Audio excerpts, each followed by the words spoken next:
원장님들 마케팅은 해야 하는 건 알겠는데 막상 인스타 켜면 뭘 올려야 할지 모르겠는 분들 많으시죠? 오늘은 그런 분들에게 뭘 올려야 실제 손님이 오는지 알려드릴게요. 다들 인스타는 꾸준히 해야 하는 거죠? 하고 많이들 물어보세요. 실제 매일 릴스 올려야 하나 고민하고 조회수가 안 나오면 요즘 인스타가 안 되는 건가? 차라리 유튜브나 스레드 해야 하나? 이런 생각들 많이 하시더라고요.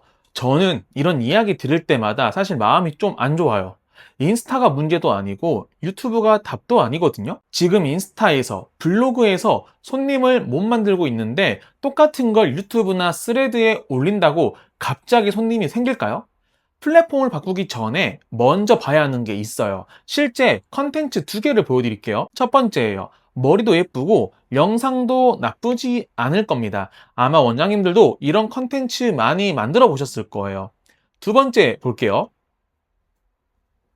첫 번째와 마찬가지로 엄청 예쁜 모델도 아니고 기술적으로 첫 번째랑 비교해도 그렇게 큰 차이가 있는 것도 아니에요. 그런데 이런 컨텐츠에서 실제로 이렇게 이야기 나옵니다.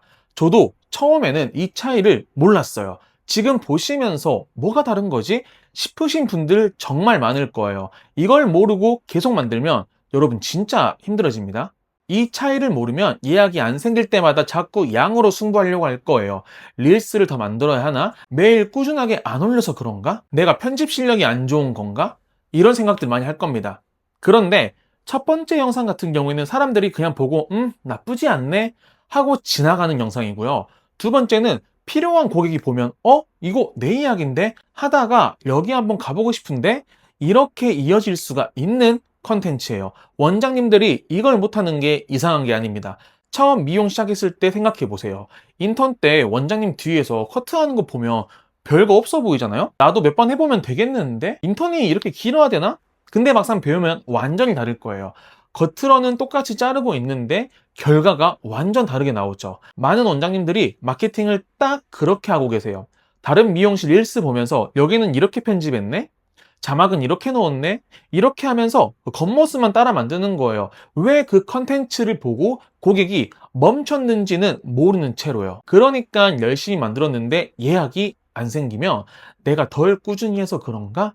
노력을 좀 덜 했나? 싶어지는 거예요. 조금 더 쉽게 하나 예시를 들어드릴게요. 제가 사과를 판다고 생각해 볼게요. 영주 1등급 사과 팔고 있습니다. 당도 높고 산지 직송, 신선하게 유지 중이니 사러 오세요. 나쁜 말은 아니죠. 좋은 사과예요. 그런데 이번엔 바꿔서 팔아볼게요. 첫 직장 선물. 너무 비싼 건 부담스럽고 싼 건 성의 없어 보일까 고민되시죠? 선물도 한두 개가 아니라 여러 개 필요하신 분들을 위해 영주 1등급 사과를 선물용 패키지에 담았습니다. 이번에 특별히 대량으로 받아서 가격 부담까지 낮췄으니까 가격과 구매 방법 궁금하신 분들은 댓글 남겨주세요. 똑같은 사과를 팔지만 지금 선물을 찾고 있는 사람이라면 어느 쪽을 살 것 같으세요? 미용실도 마찬가지입니다. 우리는 계속 레이어드 펌 잘합니다. 손질 편합니다. 프리미엄 약재를 쓰고 있어요. 라고 말해왔어요. 그런데 고객이 진짜 듣고 싶은 얘기는 따로 있을 수가 있습니다. 그래서 같은 기술을 가지고 있어도 어떤 원장님은 그냥 동네 미용실 중 하나로 보이는 거고 어떤 원장님은 내가 찾던 곳으로 보이고 잘하는 것처럼 보이는 거예요. 우리는 미용 배우면서 커트도 배우고 펌도 배우고 컬러도 배우고 사진 찍는 방법도 배웠어요. 그런데 내가 가진 기술을 고객이 받고 싶다 라고 느끼게 만드는 법은 거의 배운 적이 없죠. 그래서 미용사 눈엔 예쁜 머리를 올렸는데 반응이 없고 내가 보기엔 별거 없어 보이는 컨텐츠에서 오히려 예약이 생기는 일이 벌어지는 거예요. 저도 처음엔 이걸 몰랐어요. 시그니처 만들고 잘하는 머리 꾸준히 올리면 결국 손님이 올 거라고 생각했어요. 다들 그렇게 이야기하기도 했고요. 근데 안 됐어요.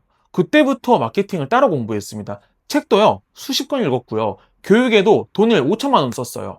그렇게 배운 걸 실제 미용실에 하나씩 적용을 해봤는데 가장 크게 달라진 건 릴스를 더 많이 만들고 잘 만드는 방법이 아니었습니다. 고객이 왜 이 미용실에 와야 하는지를 먼저 만들고 그 이유가 보이게끔 컨텐츠를 만드는 기준이 생긴 거였어요. 그걸 실제 원장님들께 적용해봤더니 어떤 원장님은 한 달 만에 신규 매출이 수백만 원씩 올라가고 1인 샵인데 월 매출 2천, 3천까지도 올라갔어요. 원래는 500, 600 하시던 분들이요. 그런데 이분들 갑자기 뭐 인플루언서가 된 것도 아니고 팔로워가 몇천, 몇만 명이 는 것도 아니고 매일 릴스를 하나씩 올리고 있는 것도 아니에요. 같은 기술을 가지고 있는데도 고객에게 보여지는 방식이 달라지니까 이런 결과가 나오는 거예요. 저는 이게 SNS 마케팅의 진짜 장점이라고 생각을 합니다. 미용실 앞을 지나가는 사람만 기다리는 게 아니라 내가 잘하는 걸 정말 필요로 하는 사람이 보고 찾아오게 만드는 거예요. 한번 눈 감고 생각해 보세요. 지금 신규 고객이 없어서 이것저것 해보고 있는데 효과가 없다면 정말 인스타를 늦게 시작해서 그런 걸까요? 릴스를 적게 만들어서 그런 걸까요? 아니면 아직 내가 가진 기술을 이걸 보고 고객이 여기 한번 가보고 싶다 라는 게 안 느껴지니까 그런 걸까요? 요즘 매출이 조금씩 떨어지고 있거나 몇 달째 제자리라서 미래를 생각하면 답답하신데 인스타도 해보고 블로그도 해봤어. 그런데도 효과가 없으니까 나는 뭘 해야 되는 거지? 여전히 답을 못 찾고 계신 원장님들 분명 많이 있을 거예요. 그런 원장님들을 위해서 제가 실제로 미용실을 볼 때 어디서 문제가 생기는지 이런 마케팅을 하기 위해는 어떻게 해야 되고 매출의 구조가 어떻게 달라질 수 있는지 실제 사례로 보여드리는 온라인 설명회를 준비했습니다. 제가 마케팅을 어떤 커리큘럼으로 어떤 도움을 드리고 여러분들이 마케팅을 할 때 어떤 기준으로 해야 성공할 수 있는지를 배울 수 있을 거예요. 오늘 영상 보시면서 지금까지 나는 열심히 올리는 것만 생각하고 있었구나. 내가 맞다 생각하고 있었구나. 라고 느꼈지만 혼자서 하려고 하니 뭐가 문제인지 모르겠다. 조금 더 배우고 싶다. 하시는 분들은 고정 댓글에 설명회 신청 링크 남겨둘 테니 지금 신규 고객과 매출 정말 바꾸신 분들만 확인해 주시고요. 저는 또 다음 영상에서 더 좋은 내용으로 찾아뵙도록 하겠습니다.